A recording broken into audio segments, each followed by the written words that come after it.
अल्पश्रुतं श्रुतवतं श्रुतवतं परिहासधाम परिहासधाम त्वद्भक्तिरेव त्वद्भक्तिरेव मुखरीकुरुते मुखरीकुरुते बलान् मां बलान्मां यत्कोकिल किल मदो मधुरं मधुरं विरोधि विरोधि तच्चाम्रचारुकलिका निकरे कहेतु अल्पश्रुतं श्रुतवतां श्रुतवतां परिहासधाम त्वद्भक्तिरेव मुखरीकुरुते कुरुते बलान् बलान् मां यत्कोकिल किल मदो मधुरं विरोध तच्चाम्रचारुकलिका निकरे कहे श्रुतं श्रुतवतं परिहासना त्वद्भक्तिरेव मुखरीकुरुते बलान् यत्कोकिल किल विदो मधुरं विरोधि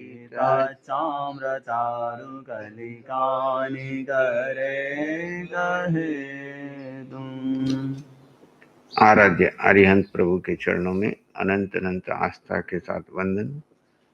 शासनपति शमन भगवान महावीर स्वामी के चरणों में अनंत अनंत आस्था के साथ वंदन। जिन शासन देव जन शासन माता को नमन। आत्मज्ञानी सदगुरुदेव युग प्रधान आचार्य भगवान के चरणों में अनंत अनंत आस्था के साथ वंदन। आत्मप्रिय मुनिवृंद, आत्मार्थी साधक साधिकाओं, हम सभी आत्म ध्यान धर्म यज्ञ के आज छठे दिवस में प्रवेश कर चुके हैं। आत्मा की शोध कर रहे हैं और आत्मा को आत्मा में स्थित करने का पराक्रम कर रहे हैं। कर्म क्षय की उत्कृष्ट विधि शुक्ल ध्यान का प्रशिक्षण प्राप्त करते हुए शुक्ल ध्यान में ठहरने का प्रयास कर रहे हैं। दो ध्यान जो है उनका तो त्याग कर रहे हैं और तीसरे का आलंबन लेकर के चौथे में हम प्रवेश कर रहे हैं। आचारांक सूत्र का स्वाध्याय चल रहा है, जिसके दूसरे अध्ययन के तीसरे उद्देशक में हमने चर्चा सुनी कि किस प्रकार एक साधक ध्रुवचारी यानी अपने लक्ष्य सिद्ध शिला की ओर आगे बढ़ता है। हे शिष्य, मोक्ष के साधक हैं वे इस असंयमी जीवन की इच्छा नहीं रखते। एक है संयमी जीवन, एक है असंयमी जीवन। अतः तुम जन्म मरण के स्वरूप को जानकर संयम मार्ग में दृढ़ होकर चलो। उपादेय क्या है? हे शिष्य, जो मोक्ष के साधक हैं, ध्रुवचारी हैं, वे इस असंयमी जीवन की इच्छा, इसके पहले वाले सूत्र में असंयमी जीवन की चर्चा की कि जो इंद्रियों के विषयों में आसक्त होकर के उस दिशा में पराक्रम कर रहा है और उसके लिए धन इकट्ठा कर रहा है, सब कुछ कर रहा है, और अंत में उसकी क्या दशा होती है वो बताइए। तो जो मोक्ष मार्ग का साधक है, सम्यक दर्शन ज्ञान चरित्र में आगे बढ़ता है, समिति गुप्ति की जो आराधना करता है, वह संयम मार्ग में दृढ़ होकर आगे बढ़ता है। तुम जन्म मरण के स्वरूप को जानो। अब क्या जानना है? ज्ञान क्या है कि जन्म किसका है, मरण किसका है, और क्यों जन्म मरण के चक्र में जीव फंसा है। जन्मता भी शरीर है, मरता भी शरीर है, लेकिन जीव जब जब भी इस शरीर को धारण करता है वो मिथ्या ये समझता है कि मैं जन्मा और मेरी मौत हो जाएगी, जबकि पड़ाव का जन्म हो रहा है और पड़ाव की मृत्यु हो रही है। और अज्ञान क्या है? पड़ाव के साथ अपने आप को जोड़ लेता है कि ये देह मैं हूं, ये पांचों इंद्रियों के विषय मेरे हैं, और इन विषयों को भोगने के लिए 24 घंटे श्रम करता है, आसक्त रहता है और आर्तरोध ध्यान करता है। काल मृत्यु के आने का कोई समय नियत नहीं है। हम समझते हैं ज्योतिष को पूछ पूछ के लंबे साल तक जिएंगे। भगवान कहते हैं मृत्यु का आने का कोई समय नहीं है, कभी भी काल आ सकता है, न जाने कब आ जाए। सब प्राणियों को जीवन प्रिय है। कोई भी छोटे से छोटा जीव देख लो आप, वो जीना चाहता है, इस शरीर में रहकर के जीवित रहूं, मरना नहीं चाहता।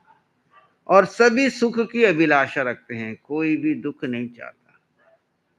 और दुख सबको प्रतिकूल है, सभी को वध अप्रिय और जीवन प्रिय है। सबको, कोई मरना नहीं चाहता, सबको जीवन प्रिय है। सभी जीवन की कामना करने वाले हैं, सब जीवों को जीवन प्रिय है। असंयमी जीवन के आश्रित होकर द्विपद मनुष्य, दास दासी आदि और चतुष्पद पशु, गो महिषी और अश्व आदि को उन कार्यों में नियुक्त करके इस प्रकार धन का संचय करके एकत्रित धन की अल्पत्वाही, बहुत तरह के कार्य करता है जीवन पर्यंत, खूब धन इकट्ठा करता है, खर्च करता है, और उसके बाद जो धन बच जाता है ना, उस धन के साथ क्या होता है? कलाभांतराय के कर्म के उदय से क्षयक्षम से उसको धन मिल जाता है, बांटता है, खर्च करता है, उसके बाद जो बच जाता है उस धन का क्या होता है? क्या होता है बोलो? आपने सब इकट्ठा करके रखा है, एक उम्र आने के बाद कुछ न कुछ ऐसी घटना घटती है। हमारे यहाँ आता है, अन्याय और अनीति से तुम कितना ही धन कमा लो, इकट्ठा कर लो, ज्यादा से ज्यादा तुम्हारे घर में वो 10 साल टिकेगा, इससे ज्यादा नहीं टिकेगा। कितना? 10 साल के अंदर कोई न कोई ऐसी घटना घटेगी कि तुम्हारे घर में या तो चोरी हो जाएगी, या इनकम टैक्स सेल टैक्स की रेड पड़ जाएगी, या कोई आग लग जाएगी, या आपस में झगड़े हो जाएंगे। कोई न कोई घटना ऐसी घटेगी कि वो सारा धन खर्च हो जाएगा, खत्म हो जाएगा, और आपको मूड बना के जाएगा। और अगर आप न्याय नीति से कमाते हो, तो अगर प्रमाण से ज्यादा धन आया, तो आप उसको कहीं दान में, अच्छे कार्यों में, सत्कार्यों में, या अपने हाथ से सबको दे करके खुशी होते हो, दुखी होते हो? अन्याय अनीति से आता हुआ धन आते समय भी आपको टेंशन। देखो, जो 2 नंबर का पैसा कमा रहे हैं, वो कमाते समय कितने टेंशन में रहते हैं, कमाने के बाद उसको रखे कैसे, उसका टेंशन। सरकार की नजर न पड़ जाए, परिवार के लोग कोई चुरा के अंदर रखे, चुरा के ले जाए, किसी को दे तो वो खा जाए, वापस ना दे तो क्या करें, बैंक में जमा करने की स्थिति नहीं है ना, ऐसे मानसिक रूप से प्रतापित। और जब अचानक किसी को दिया और उसने वापस दिया नहीं, या आग लग गई, या कुछ घटना घट गई, ऐसा कुछ हो गया, तो वो उस समय में मूड बन जाता है। यही बात यहाँ पे बताए। सगे संबंधी आपस में बांट लेते हैं, या चुरा लेते हैं, या राजा लूट लेता है, व्यापार अथवा अन्य प्रकार से उसका विनाश हो जाता है, घर में आग लगने की दग्ध हो जाता है। इस प्रकार वह अज्ञानी जीव दूसरों के लिए करते समय काम किया करे, मैं मेरे परिवार के लिए, दूसरों के लिए क्रूर कर्मों को करता है, और दुख से मूड होकर विकलता को प्राप्त होता है। जीवन भर ऐसे दुख होने वाले कर्म करता है, और दुखी होकर के मरते समय वह विकलता से मूड होकर मरता है। तीर्थदेव ने यही प्रतिपादन किया है कि सम्यक दर्शन, सम्यक ज्ञान और सम्यक चारित्र से रहित ये सब अन्य तीर्थी है। अब ये अन्य तीर्थी का अर्थ क्या समझे? आप क्या समझते हैं अन्य तीर्थी का अर्थ? बोलो शमित मुनि जी, बताओ, अन्य तीर्थी का अर्थ क्या समझते हैं?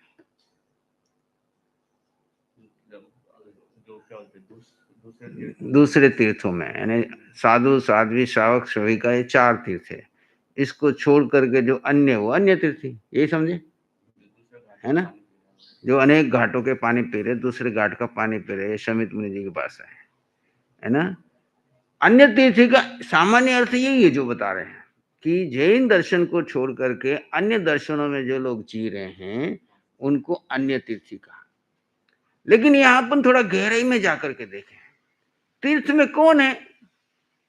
जो आत्मार्थी है, जो कर्म सिद्धांत को मानता है, जो अपने स्वरूप को जीता है और आत्मा को महत्व देता है, संयम में जीता है, पर को इतना महत्व नहीं देता, पुद्गलों को महत्व नहीं देता, पुद्गलों में सुख नहीं ढूंढता। जो जीव को महत्व देकर जीव में सुख ढूंढता है और जीव में रहता है, वो भगवान के तीर्थ में है, जीव के भगवान की आज्ञा में चलता है। और इसके विपरीत जो समझता है पुद्गलों में सुख है, जो समझता है पुद्गलों में सुख है, असंयम में सुख है, ये सब मुझे सुखी करेंगे, और 24 घंटे ये इस प्रकार धन और पद और प्रतिष्ठा इकट्ठा करता है, खूब क्रूर कर्म करता है, उल्टे सीधे कर्म करके पैसा कमाता है, और जब वो पैसा उसके हाथ से छीना जाता है, चला जाता है, तो मूड हो जाता है, विकल हो जाता है, और वो सारे कर्म लेकर के वो अगली गति चला जाता है। तो यह अन्य तीर्थी किसको समझे? केवल जैन धर्म में पैदा होने से आप तीर्थी नहीं हो गए। जब तक आपकी श्रद्धा ये है कि मैं पर कोई मुझे सुख देगा। अन्य तीर्थी का मतलब क्या? अपने यहाँ सम्यक दर्शन का जब पाठ पढ़ते हैं, उसमें आते हैं, आता है कि पर पाषंडी का सस्तव किया हो, पर पाषंडी की प्रशंसा की हो। आता है ना? पर पाषंडी का, पर पाषंडी कौन? जो पर में पाखंड कर रहा है कि ये पुद्गल, ये वस्तु, ये व्यक्ति, ये स्थान, ये धन, ये पद, ये प्रतिष्ठा, ये परिवार, ये बच्चे मुझे सुख देंगे, और उनके लिए सारी जिंदगी कमाता है, इकट्ठा करता है। और जब वो सारा समय ऐसा आता है कि वो धन खर्च करने के बाद जो बच जाता है, वे ही उसके ऊपर दुख का कारण बन जाते हैं, तब वो कौन सा ध्यान करता है? आर्त रत ध्यान करता है। तो अब पर पाखंडी कौन हुआ? जिसकी स्व पे श्रद्धा है, स्व में सुख ढूंढता है, संयम में रहता है और न्याय नीति से कमाता है, और बाकी को सब पर को पराया मानता है, और एक पुद्गल को भी अपना नहीं मानता। अभी आपको ध्यान शिविर में क्या सिखा रहे हैं? स्व आत्मा के सिवाय मैं जीव आत्मा, मेरे पास मेरे अलावा मेरा कुछ नहीं, मेरा कोई नहीं, और मेरा कोई कार्य कर नहीं सकता। जीव का कार्य मुझे ही करना है। सुख और दुख मेरे कर्म सिद्धांत से मुझे अपने ही कर्मों से मिल रहे हैं, और मैं जीव स्वभाव में रह करके उन सारे कर्मों को क्षय करके सुखी होऊंगा। कोई न तो मुझे कोई कर्म सुखी करेंगे, न कोई दूसरा जीव मुझे सुखी कर सकता है। कर सकता है क्या? पर भ्रम क्या है? अभी आप जहां हो वहां से छोड़ के यहाँ क्यों नहीं आ रहे? ये बच्चा आने के लिए तैयार हो रहा है, आप नहीं आ रहे, कारण क्या है? आपको लग रहा है कि ये सब हमको सुख देंगे। ये सब सुख देने वाले नहीं है। जिस दिन आपको ये भाव बन जाएगा, ये बोध आ जाएगा, ये समझ आ जाएगी कि जीव का कार्य जीव नहीं करना, जीव पे श्रद्धा होगी, वो आत्मार्थी स्वतीर्थी है, और जो आत्मा को छोड़ के पर में श्रद्धा कर रहे हैं, वो सब अन्य तीर्थी हैं। अन्य तीर्थी लोग संसार समुद्र में को न तीर पाएंगे। जिनकी ऐसी श्रद्धा है वो संसार को तीर नहीं पाएंगे। भले जैन धर्म में पैदा हो गए, लेकिन जैन धर्म पे, देवगुरु धर्म पे व्यवहार में श्रद्धा भी कर रहे हैं, लेकिन प्रार्थना कौन सी कर रहे हैं कि ये धन आए, पद आए, प्रतिष्ठा आए, ये मुझे सुखी करेंगे, बच्चे मुझे सुखी करेंगे, परिवार मुझे सुखी करेगा, व्यक्ति मुझे सुखी करेगा, स्थान मुझे सुखी करेगा, और खूब इकट्ठा करता है। और करते समय में उल्टे सीधे कर्म, 1 नंबर 2 नंबर, टैक्स की चोरियां, ये वो अन्याय अनीति, किसी तरह से पैसा आ जाए। आजकल क्या हो रहा है? अन्याय अनीति वाले ज्यादा करोड़पति बन रहे हैं कि न्याय नीति वाले बन रहे हैं? है ना? और अन्याय अनीति वाले को देख करके आपकी भी श्रद्धा डावाडोल होती है। अरे हम ऐसे रहेंगे तो हम ऐसे ही रह जाएंगे, हम भी क्यों नहीं ये रास्ता पकड़ लेते हैं? और नए-नए बच्चे जिनको संस्कार नहीं है, साधना की माँ-बाप से इतने गहरे संस्कार नहीं है, या गुरुजनों से जुड़े नहीं हैं, वो धीरे-धीरे उनके प्रभाव में आकर के उस दिशा में मुड़ रहे हैं। और परिणाम में कौन-सा ध्यान चल रहा है सबका? आर्त-रोध ध्यान चल रहा है। टेंशन, डिप्रेशन की बीमारी कितनी है आज? आज से 25, 30, 40, 50 साल पहले बीमारी का कहीं नाम सुनते थे? 50 साल पहले कोई एक आध व्यक्ति पूरे गांव में, शहर में हार्ट का पेशेंट मिलता था। मिलता था क्या? और हम समझते हैं बहुत बड़े आदमी है, इनको बहुत टेंशन हो गया है, बहुत। अब हर आदमी बड़ा हो गया, छोटा कौन है अब? कोई छोटा रहना नहीं चाहता, सब बड़े हो रहे हैं। और परिणाम स्वरूप सब बड़े होकर के 28, 30, 40, 45 में ही हार्ट पेशेंट बन रहे हैं। और डिप्रेशन के पेशेंट की तो कोई गिनती ही नहीं, महिलाएं देखो कि पुरुष देख लो। Depression, tension. डिप्रेशन है क्या? मेरे साथ ऐसा क्यों हो गया? मेरे साथ ऐसा क्यों हो गया? अब जब तुम जैन दर्शन को मानते हो तो अपने को आत्मा मानो, और दूसरा है कि कर्म सिद्धांत। जो हो रहा है मेरे ही किए हुए कर्म का फल है। सामने वाला निमित्त हमेशा निर्दोष है। किसी निमित्त को दोष मत दो। वो तो बेचारा जाते जाते जा रहा था, उसकी गाड़ी आपसे टकरा गई। आपसे क्यों टकराई? उसके पहले 1000 गाड़ियों को क्रॉस करके आया वो। हाईवे के ऊपर 1000 गाड़ियों को क्रॉस करके आया वो, आपसे ही क्यों टकराया? आपका कोई ऐसा कर्म आया, वो निमित्त बन गया। अब आपने तो अपना कर्म चुका दिया, उसका क्या होगा बेचारे का? कभी उसके बारे में सोचा? जिसके निमित्त से मेरे को ठोकर लगी और मेरे को नुकसान हुआ तो उसको भी तो नुकसान हुआ। जैसे भगवान महावीर ने सोचा कि संगम देव आके मेरे से टकराया, परीक्षा लेने के बहाने। देवताओं की सभा में चर्चा हुई कि इतने महावीर इतने हैं कि उनको कोई देव भी डिगा नहीं सकता। तो इंद्र को लगा, इंद्र की चर्चा सुन करके उसको ऐसा लगा कि इंद्र को भी मोह हो गया भगवान महावीर से। ऐसा कोई इंसान हो सकता है जो देवता उसको न डिगा सके। उसने हाथ खड़ा किया, महाराज मैं परीक्षा लूंगा। ठीक है, जा परीक्षा ले ले। और वो इंद्र की सभा में चैलेंज करके आया था कि मैं डिगा के रहूंगा। क्या चैलेंज करके आया था?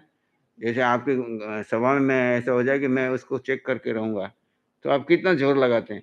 उसने भी पूरी ताकत लगा दी अपनी कि मैं महावीर को चंचल करके रहूंगा, अपने संकल्प से डिगा के रहूंगा।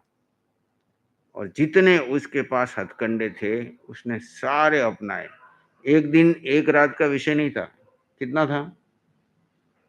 6 महीने तक भगवान महावीर के पीछे लगा रहा वो देव। कभी रात में, कभी दिन में, कभी किस रूप में, कभी किस रूप में, है ना।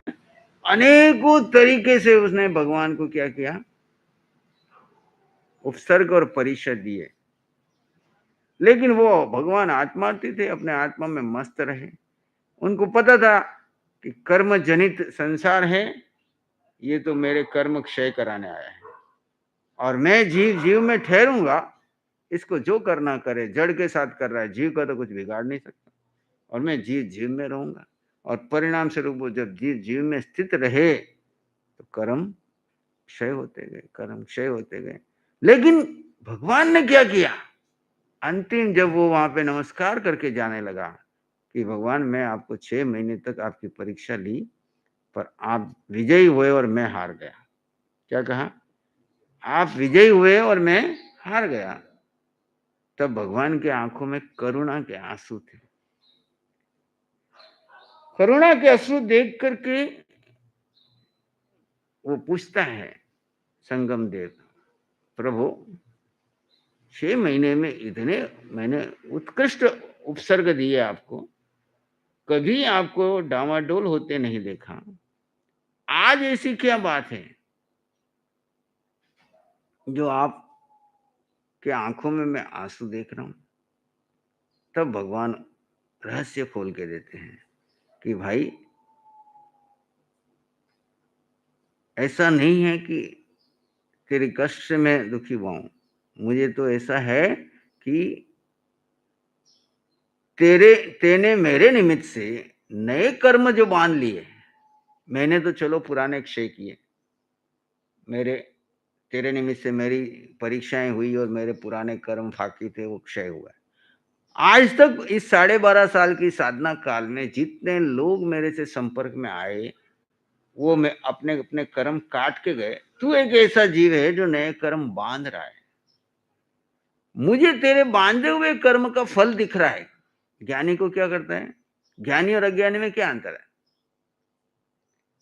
अज्ञानी खाली वर्तमान में की घटना को देखता है कि एक्सीडेंट हुआ तो क्यों हुआ, इसने की गलती है, इसको ऐसा किया, इसको ऐसा किया, इसको ये सजा मिलनी चाहिए। प्रमाण ढूंढते और उसको पकड़ के सजा दे देते हैं। लेकिन ज्ञानी वर्तमान के ऊपर नहीं देखते। ज्ञानी क्या देखते हैं? बोलो। उसका भूत भी देखते हैं, उसका भविष्य भी देखते हैं। वो तीनों काल के दृष्टा होते हैं। अदर केवली के लिए क्या कहा? और गुरु भी वही है जो दीर्घ दृष्टा होते हैं। वो भूत, भविष्य और वर्तमान शिष्य के तीनों जानते हैं। भूतकाल भी जानते हैं, वर्तमान भी जानते हैं और भविष्य भी जानते हैं। तब भगवान तीनों, वो ज्ञानी है, वो क्या करते हैं? उसका भूतकाल, भाई इसके साथ ऐसा कौन सा कर्म है जिससे ये यहाँ पे आया, और इस ये अभी वर्तमान में जो कर्म कर रहा है इसका भविष्य में इसका क्या फल होगा, वो भी देखता है। और इसका सुधार अगर वर्तमान में ये कर ले, भूतकाल भी सुधर जाएगा, भविष्य भी सुधर जाएगा। तो भगवान महावीर संगम को कहते हैं कि भाई तेने 6 महीने में विभाव में आकर के, अहंकार में आकर के, कर्ता भाव में आकर के मुझे झुकाने के चक्कर में जितने नए कर्म बांधे हैं, मुझे ज्ञान में दिख रहे हैं कि तुझे उसका फल क्या भोगना पड़ेगा, क्योंकि तेरे कर्ता भाव में बांधे, अहंकार में बांधे, मेरे को झुकाने के लिए बांधे, और मैं अपने शांति से अपने कर्म काटता रहा। भाई तू जो करना, तेरे प्रति मेरे मन में कोई भी द्वेष भावना नहीं थी, न है न रहेगी। तू निमित्त है, निमित्त निर्दोष है, तेरा कोई दोष नहीं है। ऐसे अगर हम अपने जीवन में अपना ले कि कोई भी घटना घट रही है उसका मूल कारण मैं जीवात्मा हूं, मेरा ही विभाव में बांधा हुआ कर्म उदय में आया है, तो कोई तो निमित्त बनना था, वो निमित्त बना है। निमित्त के लिए करुणा की भावना, मंगल की भावना, और आप अपने अंदर में शांत बैठ करके अपना सुधार करते हैं, तो आपके कर्म क्या हो जाते हैं, क्षय हो जाते हैं।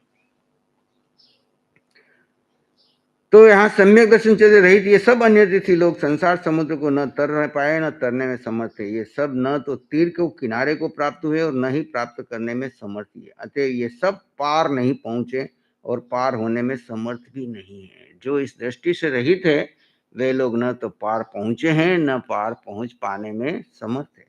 शुद्ध ज्ञान को धारण करने पर भी वे कैसे हैं, अखेदज्ञ अकुशल जीव संयम स्थान में स्थित नहीं रहता है, अपितु मिथ्या उपदेशों को प्राप्त करके असंयम स्थान में स्थित होते हैं। वे शुद्ध ज्ञान को सुनने के बाद भी अखेदज्ञ अकुशल जीव संयम स्थान में नहीं ठहरते, बल्कि असंयम में ही मिथ्या उपदेशों को प्राप्त करके असंयम स्थान में ही स्थित रहते हैं। ध्रुवचारिणो शब्द आया यहाँ पे। जो ध्रुव में विश्वास करता है, जिसकी श्रद्धा ध्रुव के प्रति है, जो ध्रुव के प्रति गति करता है और जिसकी रुचि ध्रुव में है। ध्रुव यानी स्थिरता, स्थैर्य। समिति एवं गुप्ति ध्रुवता की ओर ले जाती है। समिति और गुप्ति कहाँ ले जाती है, ध्रुवता की ओर ले जाती है। पीछे आई थी समिति गुप्ति की साधना, है ना। तो मूल साधना हमारी गुप्ति है, मन का गोपन, वचन का गोपन, काय का गोपन। मन का गोपन क्या, मन को शून्य बना दो, वाणी से मौन रहो और काया को स्थिर रखो। ठाणेनम, मौनेनम और चाणेनम, ये तीन में सारी वितराग दर्शन की साधना आ गई। जड़ और जीव का भेद करके काया को स्थिर करो, वाणी से मौन हो जाओ, मन का मौन कर लो और आत्मा को आत्मा में स्थिर कर लो। अपाणम, ठाणेनम, मौनेनम, जानेनम। जानना, ध्यान किसका करना, आत्मा ही आत्मा का ध्यान करेगी। ये दोनों स्थिर हो गए, काया स्थिर होगी, वाणी मौन हो गई, मन मौन हो गया, यानी जड़ विभाग मौन हो गया। अब रहा कौन, जीव रहा। तो अब ध्यान करना तो किसका करना, आज तक हमने किसका ध्यान किया, जीव का किया कि पुद्गल का किया, बोलो। पुद्गल का ही ध्यान किया। सारी जिंदगी हमने कॉन्शियसली सबकॉन्शियसली पुद्गल का ही ध्यान किया, और ये 3.5 हाथ की काया का ही ज्यादा ध्यान किया। इसकी अनुकूलता, इसके लिए विषय, इसके लिए जो चाहिए वो चाहिए ये चाहिए, सब में हम लगे रहे, और अंततः पुद्गल का ध्यान कर करके आत्मरोध ध्यान में कर्म बढ़ाते ही चले गए।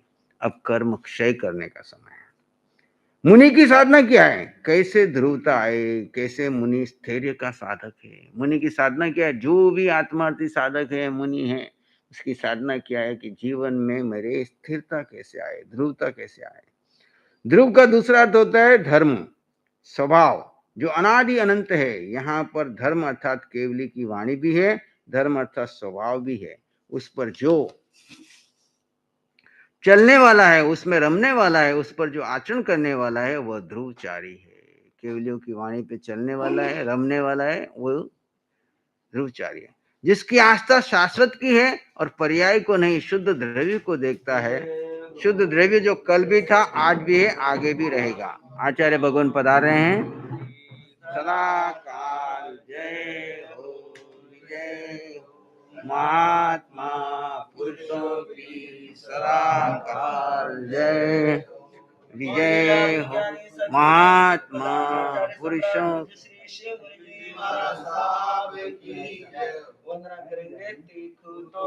आयाहीनम पयाहीनम करेमि वंदामि नमस्कामि सत्कारेमि कल्याणं मंगलम देव्यं चेयं पूजवासामि। तीखुतो आयाहीनम पयाहीनम करेमि वन्दामि नमस्सामि सम्मानयामि कल्याणं मङ्गलं देव्यां चेयं पद्मासनं तो आयाहीनं पयाहीनं करिमि वन्दामि नमस्सामि हरिमि सम्मानयामि कल्याणं मङ्गलं देव्यां चेयं पद्मासनं। आचार्य भगवंत हमारे मध्य पधार चुके हैं।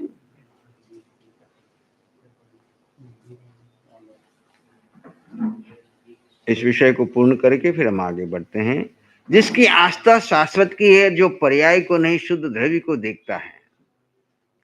शुद्ध द्रव्य जो कल भी था, आज भी और आगे भी रहेगा। संसार के सारे पदार्थ बदलते हैं, सभी उत्पाद व्यय और ध्रुव से युक्त हैं। पर्याय सदा बदलती है, लेकिन मूल स्वभाव ध्रुव है। ध्रुवचारी उस मूल स्वभाव को देख लेता है। ध्रुवचारी का मतलब क्या है? जो द्रव्य को देखता है, और हमारा मूल द्रव्य आत्मा है। स्वभाव को देखने से उसके जीवन में व्यवहार आता है और आचरण आता है, वह ध्रुवाचार है। ऐसे तो मोक्ष को भी ध्रुव कहते हैं। अस्तित्व की अपेक्षा से देखें तो संसार में सब कुछ शाश्वत है। जैसे मोक्ष शाश्वत है, वैसे नरक स्वर्ग सभी कुछ शाश्वत है। इनमें परिवर्तन हो सकता है, लेकिन ये नष्ट कभी नहीं होते। नरक की गति भी हमेशा रहने वाली है, तिरंज की भी रहने वाली है, मनुष्य की भी रहने वाली है। देव के पर्याय सब में बदल रहे हैं, लेकिन ये आशा इतना अवश्य है कि मोक्ष गति में जाने के पश्चात पुनः कोई लौट कर आता नहीं। इस अपेक्षा से मोक्ष को विशेष रूप से ध्रुव कह सकते हैं। हमारी साधना अध्रुव से ध्रुव की ओर जाना है। हमारी साधना क्या है? अध्रुव से ध्रुव की ओर जाना। अध्रुव है जो बदल रहा है, परिवर्तनशील है। ध्रुव है जहां जाने के बाद वापस नहीं आना पड़े। जैसे सारे संबंध जिसे हम संबंध कहते हैं, वे अध्रुव है। संसार के जितने संबंध है वो शाश्वत है या अध्रुव है? सब बदल रहे हैं और छूटने वाले हैं। लेकिन एक संबंध ध्रुव है। कौन सा? बोलो। संसार के सारे संबंध अध्रुव हैं, पर एक संबंध ध्रुव है। बोलो कौन सा? अरिहंत परमात्मा फरमाते हैं वो एक संबंध है, मैत्री। वस्तुतः मैत्री कोई संबंध नहीं है, वरन संबंधित होने का दृष्टिकोण है। जैसे कोई संबंध बनाता है माता पिता भाई बहन, ये सारे संबंध शरीर के हैं। व्यक्ति के स्वरूप बोध हो जाने पर सभी के साथ जो संबंध स्थापित होता है, वो संबंध निर्माण होता है, वो मैत्री में। इसीलिए भगवान ने कहा मिट्टी में सब भूएसु वैरम मध्यम में कहने, खामे में सवे जेवा। वहां मैत्री ये संसार का संबंध नहीं है, शरीर का संबंध नहीं है। जिसको आत्मदृष्टि परिपक्व हो जाती है, वो और केवल ज्ञान हो जाता है, वे सब जीवों के प्रति मैत्री भाव रखते हैं। सब जीव मेरे समान है, कोई छोटा नहीं बड़ा नहीं, मेरा किसी से वैर विरोध नहीं है। स्वरूप बोध से जिस दृष्टिकोण का निर्माण होता है वह है मैत्री। जब आपको स्वरूप का बोध हो जाता है, आपको सम्यक सम्यक हो जाती है, आत्मबोध हो जाता है, तो आपका प्रत्येक जीव के प्रति मैत्री भाव, अभेद दृष्टि, यह संबंध बताया नहीं गया, अपितु तो स्वरूप का बोध होने पर स्वयं में मैत्री जागती है। तुल्य भाव का जागरण होता है कि कोई छोटा नहीं, कोई बड़ा नहीं, सब जीव मेरे समान है, वो मेरा ही स्वरूप है। नाव कंगति ध्रुवचारी व्यक्ति कांक्षा नहीं करता, वो विशेष आकांक्षा की अपेक्षा सामान्य संकल्प विकल्प होता है, क्योंकि वो स्वभाव और ध्रुव को व्यक्ति जान ले तब कांक्षा कैसी। कांक्षा शाश्वत की नहीं होती, अशाश्वत की होती है। जो था है और रहेगा, उसकी क्या कांक्षा? कांक्षा उसकी हो सकती है जो या तो अभी नहीं है, अथवा अभी तो है पर आगे नहीं रहने वाला है, अर्थात जो अशाश्वत है। इसलिए मोक्ष की कांक्षा नहीं, परंतु मोक्ष की रुचि होती है। कई लोग कहते हैं मोक्ष की भी कांक्षा। मोक्ष की कांक्षा नहीं होती, मोक्ष की रुचि होती है।